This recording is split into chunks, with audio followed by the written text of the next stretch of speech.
श्री संत शंकर महाराज संस्थान देगाव दरवर्षीप्रमाणे याही वर्षी महाराजांचा उत्सव, पुण्यतिथी आणि यात्रा महोत्सव पार पडलेला आहे। गेल्या 47 वर्षापासून देगावमध्ये महाराजांची पुण्यतिथी फार मोठ्या प्रमाणात साजरी होते। आज देगावचं कुलदैवत, ग्रामदैवत म्हटलं की शंकर महाराज प्रत्येक सर्व जाती धर्माचे, पंथाचे सर्व एकत्र येऊन सर्व धर्मसमभाव तो आमच्या इथे पाहायला मिळतो। बौद्ध असो, मुस्लिम असो, हिंदू असो, असा कोणत्याही प्रकारचे आमच्या गावामध्ये, देगावमध्ये भेदभाव नाही। प्रत्येक जण, स्त्री पुरुष, आबाल वृद्ध सगळ्यांचं तन मन धनाने फार मोठं सहकार्य असते।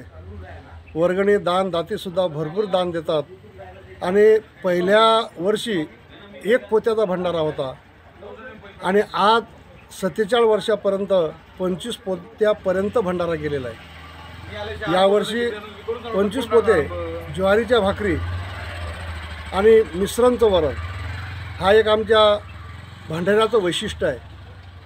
पुढच्या वर्षी चतुर्थ तपपूर्ती सोहळा आहे, म्हणजे 48व्या वर्षी 4 तप पूर्ण होणार आहेत, म्हणून भव्य दिवस हा कार्यक्रम पुढच्या वर्षीसुद्धा आयोजित केलेला आहे।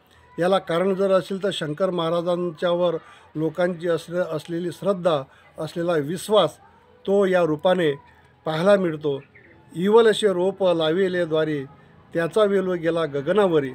सुरुवातीला रोपटं लहान जरी असलं पण सर्व गावकरी मंडळीचं सहकार्याने आज तो विशाल वटवृक्ष झालेला आहे। तेच वैभव आमच्या गावाचं टाळकरी, वाळकरी, माळकरी, अन्नदाते, सकाळ दुपार संध्याकाळ अन्नदानसुद्धा भरपूर प्रमाणामध्ये असते।